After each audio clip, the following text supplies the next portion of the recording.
¿Qué tienen en común el delta del Mississippi y las 3.000 viviendas de Sevilla? ¿Qué pasa cuando un gitano cambia la guitarra flamenca por una Stratocaster y empieza a tocar blues sin dejar de ser flamenco?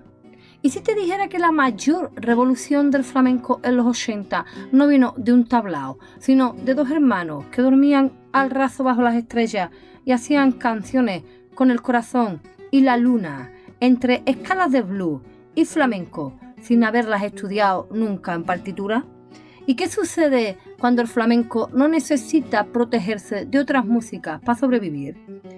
Y si uno de los discos más importantes de la historia del flamenco moderno lo grabaron esos dos chavales encerrados en un estudio de los productores payos con más solera, entre esas guitarras eléctricas, con esos sonidos nuevos y sus sonidos hondos. Hoy vamos a hablar de, seguro que ya lo sabes, sí, seguro, de Pata Negra, de los hermanos Raimundo y Rafael Amador y de esos sonidos negros y de unos sonidos que inventaron ellos mismos y de una palabra que no existía para nombrarlo, la bruslería, y de algo más, algo importantísimo y trascendental. Quédate si quieres vivir algo profundamente revelador. Comenzamos. Aunque antes de meternos en faena, si sientes que el flamenco es más grande de lo que te han contado, suscríbete, porque aquí no hacemos espectáculo fácil. Esto es otra cosa. Memoria. Sevilla, finales de los 70, las 3.000 viviendas. Dos hermanos, Rafael y Raimundo Amador, tocan la guitarra desde que tienen uso de razón. Han conocido el flamenco y su herida y han mamado el ritmo en sus venas, en las reuniones y en la opacidad de la que tanto hablamos en este canal. Han grabado con Camarón La leyenda del tiempo en el 79 junto al gran Ricardo Pachón, un disco que, por cierto, los puristas recibieron con uñas y dientes. Han formado Veneno con Kiko Veneno y han dinamitado el flamenco desde dentro, no porque quisieran acabar con él, ni mucho menos, sino porque la libertad es una necesidad.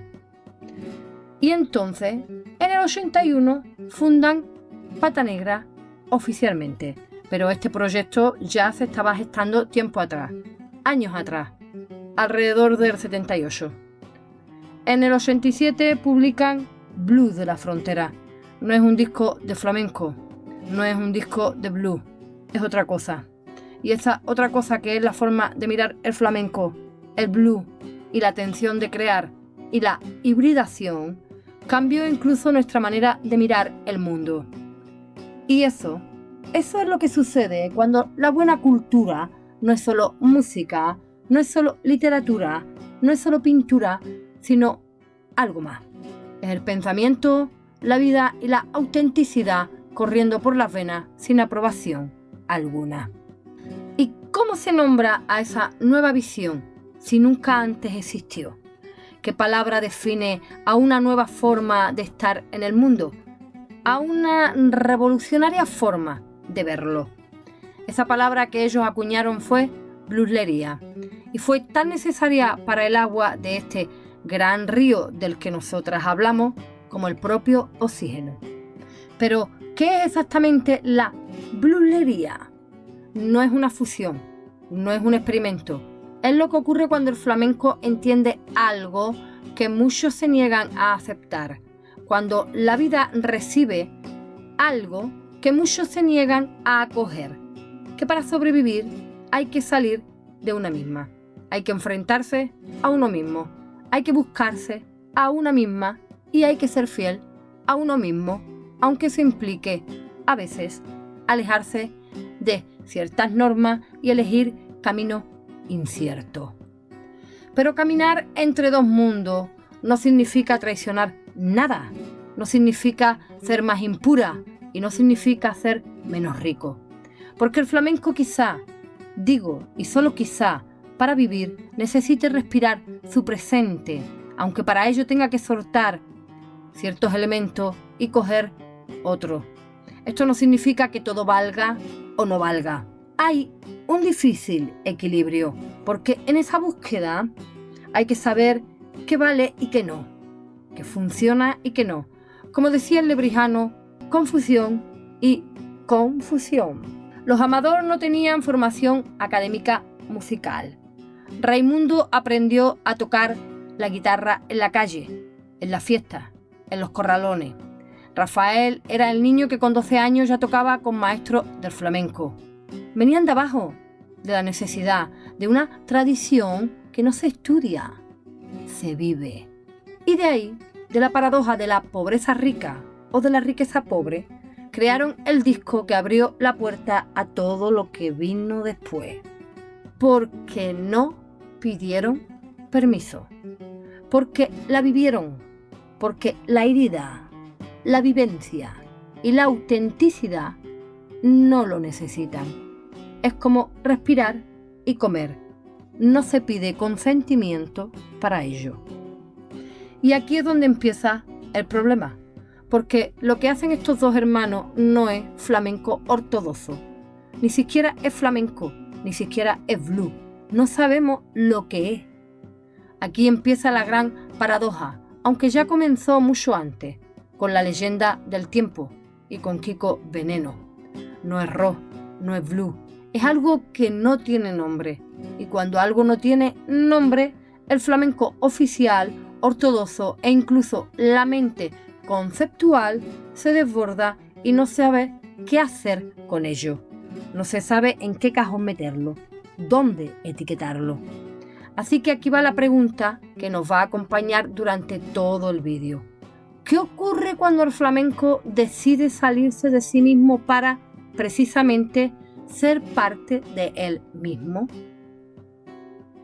Para entender a Pata Negra hay que irse unos kilómetros al sur de Sevilla, a Rota. Pero antes de hablar de Rota, hay que hablar de otro hombre. Un hombre que ni era rockero, ni era vanguardista, ni pretendía hacerlo. Un tocador tradicional, un padre de familia, que se llamaba Luis Amador. Un hombre que llegó de Almería junto a su mujer que venía de Antequera. Eso lo cuenta Raimundo en sus redes en Instagram y lo dice con mucha solera y mucha gracia. Mis padres en el llano de las 3000 montaron una manta, como los indios, dice, y se la llevó una ría. Y después fue cuando montaron la chabola. Este padre, que se buscaba la vida con la venta ambulante, con su puesto, y una de las anécdotas más pintorescas, ¿no?, es esa mítica guitarra que se fabricó con un palo de madera y una lata de chope. Y digo, hay que ver la luz y el tesoro que puede tener la basura para los ojos de quien sabe mirar, ¿eh? Sorprendente. Y esa obsesión que tenía este señor por el ritmo era una disciplina. Eso era lo que le inculcó a toda su descendencia y eso se podía ver en Rafael y se podía ver en cada uno de ellos, en Raimundo y en Diego, aparte de la idiosincrasia que cada uno tenga, ¿no? Después este hombre, sobre los años 50, se ganó la vida en la cadena SER como el tocador oficial de los concursos. Él dejaba allí guardadita su guitarra para que sus rorros, sus churumbeles, sus niños no la cogieran y la pudieran partir. Hay algo aquí que me llama muchísimo la atención y es cómo es posible que estas personas, en la mayor de las carencias materiales, sin estudio y en la más absoluta adversidad social, se forjen una personalidad desbordantemente poderosa, bizarra en el sentido clásico del término, y sean capaces de volverse puros supervivientes y ascender social, personal y culturalmente. Me quito el sombrero, como se suele decir popularmente, ante este señor y su señora, por toda la dignidad, por todo el trabajo duro con el que han hecho grandes a sus hijos, por todo lo que han luchado y por un legado espectacular que han dejado a su familia, pero también al pueblo andaluz y, ¿por qué no?, para la humanidad. Y sin quitar ninguna de las heridas por las que este hombre y su mujer, junto a su familia, tuvieron que pasar. Porque la herida de todo un barrio pobre que se vio afectado por la mancha de la droga y la incertidumbre de la existencia, eso pasa factura y quiebra, claro que quiebra, como se quiebran los juncos. Aunque estos permanecen firmes, ¿eh? ¿Pensáis que a veces solo vemos los personajes y no a las personas que hay detrás? Dejadme algo en comentarios, os leo. Y aún hay algo más grande. Parafraseando a Raimundo en una entrevista, cuenta que cuando habló con su padre y le dijo lo que quería hacer con respecto a la música, este le respondió: adelante, hijo, el mundo es de los locos. Este pensamiento es de una generosidad y una sabiduría apabullante. Luis Amador no solo no se resistió al cambio que traían sus hijos, lo bendijo. Y no desde la resignación, sino desde la sabiduría más alta, la de quien entiende que amar es dejar ser. Prefirió tenerlos libres y locos, entre comillas, que torturados y ajenos a sí mismos. Eso es lo contrario del dogma, lo contrario del purismo intransigente que encierra el flamenco y la vida de sus hijos en una vitrina. Es la antítesis del "eso no es flamenco" que tanto daño ha hecho. Es un padre gitano, tocador tradicional, diciéndoles a sus hijos: y estoy con vosotros, el mundo es vuestro. Luis Amador, aparte de su puesto de mercadillo, fue guitarrista flamenco de tablao, de esos que se ganaban la vida como podían, con las uñas y con los dientes, sin contratos fijos ni seguridad, y por pura necesidad económica, la misma necesidad que ha sostenido y desgastado a tantas familias gitanas, jipayas, gachí, de otras maneras, que trabajó como músico en la base naval de Rota. Allí, entre militares americanos, tocaba flamenco para una audiencia que probablemente no entendía nada de lo que estaban escuchando. Pero fíjense qué curioso, este camino es de ida y vuelta. De los militares que estaban escuchando ese flamenco, alguno se llevaría para el otro lado del charco algo de lo que a los Amador les llegó de aquel lado del charco. Fíjense cómo es la vida, fíjense cómo es la vida. Y aquí está la primera gran paradoja, la que aún el padre no sabía que iba a llegar, la de más arriba de esta historia. Un padre tradicional, un tocador de los de toda la vida, lleva a sus hijos a la base, y en esa base, sin pretenderlo, sin saberlo, les abre la puerta a otro mundo, porque con los soldados americanos llegaron los discos de blues, de rock, de jazz, la radio militar, la AFRTS, emitía música que ningún niño de las 3.000 viviendas habría escuchado sin ese azar geográfico. Y allí, en ese entorno, Raimundo tuvo su primera guitarra. Una guitarra de cartón piedra con motivo del oeste, comprada en la misma base. Una guitarra de juguete decorada con vaquero, como si el destino ya supiera lo que iba a pasar, como si todo estuviera escrito. Fíjense, hablemos del movimiento, siempre en movimiento. No hay cosa en el flamenco que no sea puro movimiento, como la vida misma. Con los soldados llegaron los discos, esa música negra del delta del Mississippi que hablaba de opresión, de dolor, de resistencia, como el flamenco. Y otra vez vuelve al flamenco la negritud, pero desde otro ángulo musical. Otra vez nuestro destino se une a la negritud. Y otra vez ese viaje de ida y vuelta hacia las Américas y las Américas hacia nosotros. La frontera no es un límite, es un lugar. Y en los Amador está la frontera. Los Amador vivían en ella.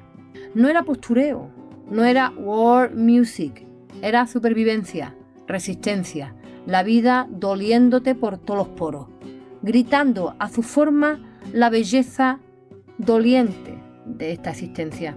Porque la vida duele y tiene su forma de hacerla hermosa para que sea más digerible. Date cuenta, el blues nace de la esclavitud africana en América, pero también de la tensión de los tres mundos, el amerindio, el blanco y el africano. El flamenco nace de los gitanos, los africanos y los blancos en España. Dos músicas que no se conocían y que estaban diciendo lo mismo. Y aquí es donde tenemos que detenernos un momento, porque esto es el corazón de lo que hacemos en este canal. Esto es Flamenca Paticabra y mi nombre es Patricia Caballero Fernández. La paradoja flamenca nos enseña algo que va mucho más allá de la música. Lo payo o lo gachí, Los gitanos y los negros se necesitan mutuamente para vivir, como el aire, como el agua de este gran río. Sin la unión de todas las partes, sin esas ricas tensiones de las que habla Glissant que se dieron en Andalucía, el blues de la frontera nunca hubiera existido. ¿Qué pensáis al respecto? Dejadlo en comentarios, os leo. Los hermanos Amador crecieron con eso.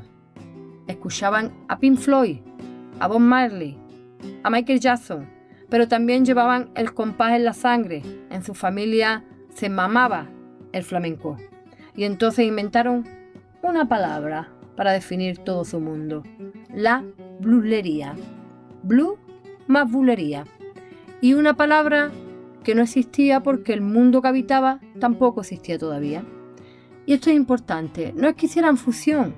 La fusión es cuando coges dos cosas y las mezclas. La blueslería es cuando descubres que esos dos universos nunca estuvieron separados. En 1987 publican Blues de la Frontera, producido por Mario Pacheco para el sello Nuevos Medios. Y es sencillamente uno de los mejores discos de la historia de la música española. Mario Pacheco, uno de los productores payos de flamenco moderno más punteros. Aquí ya no hay etiqueta. Hay rumba, hay blues, hay bulería, hay jazz, hay reggae, hay de todo. Guitarra acústica y guitarra eléctrica, quejíos y solos de blues. Yo me quedo en Sevilla. Ese tema que empieza con una letra flamenca de toda la vida. Dicen que vengo de lejos, cantando pasa la vía, desde la India Triana, desde Triana a Sevilla. Suena blues del Delta, a compás, a calle, a madrugá, a flamenco. Suena a todo y a nada. Pura genialidad. Marcos Endre, que escribió un libro entero sobre este disco, lo dice claro. Es el disco que mejor define lo que después vendría a ser el nuevo flamenco. Chiquetama eran los Beatles, Pata Negra eran los Rolling. Y aquí viene la paradoja flamenca en todo su esplendor. Cuanto más blues tocaban, más flamenco sonaban. Porque el flamenco no es una forma, es un fondo, es como el fondo de armario. Y ese fondo puede vestirse de lo que quiera. Y este es otro de los ejes que trabajamos en este canal, la densidad flamenca. Todo lo que el flamenco toca, lo aflamenca. Dime en comentarios, ¿tú crees que el flamenco necesita protegerse de otras músicas para sobrevivir? Os leo. Sin embargo, lamentablemente, toda revolución tiene su precio. Después de años de éxito y de exceso, la droga, la carretera, la tensión entre dos hermanos que se adoran y se desgarran, Raimundo abandona Pata Negra. El 16 de febrero de 1989 tocan juntos por última vez en la Sala Celeste de Barcelona. Rafael se queda solo al frente de la banda, saca Inspiración y Locura. Qué título más impactante y evocador. En 1990, un disco donde colaboran Remedios Amaya y Diego Amador, el Benjamín genial de la saga de los Amador y del cual estamos preparando el próximo guión. Y como íbamos diciendo, un disco donde aparece una frase que define toda una época. Todo lo que me gusta es ilegal, es inmoral o engorda. Rafael Amador falleció el 9 de febrero de 2024, 65 años. Se fue uno de los arquitectos de un sonido que rompió molde y unió las 3.000 viviendas con el blues del Delta. Otra vez esos cantes de ida y vuelta, otra vez esos cantes gallos que tampoco les gusta a los gitanos y que sin embargo son la ruta que marca el movimiento más grande del flamenco. Y aquí es donde tenemos que hablar de algo que en este canal conocemos bien, la distinción entre precio y valor. El precio fue alto, altísimo quizás. Incomprensión, la ortodoxia que lo juzgó mal, exceso, ruptura, pero el valor es incalculable, porque Pata Negra demostró que el flamenco no desaparece cuando se abre, al revés, sobrevive, se transforma, resucita, lo eleva al siguiente nivel. Y todos sabemos que Pata Negra no es flamenco, pero también sabemos que tampoco deja de serlo. Y volvemos a la pregunta que abrió este vídeo. ¿Qué ocurre cuando el flamenco decide salirse de sí mismo? Ocurre que no se sale, no puede salirse, porque el flamenco, cuando es auténtico, lo impregna todo. La guitarra eléctrica en manos de un gitano de las 3000 viviendas suena flamenco. El blues en voz de un amador suena flamenco, porque no es el instrumento, es la verdad con la que lo toca, es la verdad con la que lo baila o lo canta, es la verdad con la que lo siente, es la verdad con la que haces hablar tu herida, con la que decides morir en la música. Esta es la paradoja flamenca. Cada vez que el flamenco se ha creído que iba a morir, ha resucitado de sus cenizas. Y Pata Negra fue una de sus resurrecciones más potentes, más vanguardistas, porque el flamenco necesita ocupar su espacio presente, necesita respirar su tiempo sin olvidar su tierra. Y si algo nos enseñó el señor Luis Amador, aquel tocador tradicional que jamás imaginó lo que estaba sembrando, es que el flamenco no se transmite solo en las palabras ni en las partituras. Se transmite en lo que hace, en dónde está, en lo que les dejas ver a tus hijos, sin pretender enseñarles nada. La paradoja es perfecta. El padre más tradicional fue, sin saberlo, el portal hacia lo más moderno. Y sin esa unión, sin lo galló, sin los gitanos, sin lo negro, sin esa triangulación de mundos que nunca debieron encontrarse y sin embargo se encontraron, Pata Negra no existiría. Esto no es fusión, es la prueba viva de que cuando los seres humanos se unen en lugar de levantarse muros, crean lo imposible. Los Amador nos enseñaron que la resistencia no es encerrarse, es salir, encontrarse con el otro y volver distinto pero no disuelto. La blueslería no es un género, es un acto de libertad. Si este viaje por la frontera donde el flamenco se niega a elegir te ha revelado algo, suscríbete, comparte, dale a like y déjame en comentarios qué otra figura te gustaría que exploráramos con esta misma profundidad. Nos vemos en el próximo vídeo. Ya sabes, aquí no hacemos espectáculo fácil, hacemos memoria viva y auténtica. Esto es Flamenco La Paticabra y mi nombre es Patricia Caballero Fernández. Gracias por estar ahí.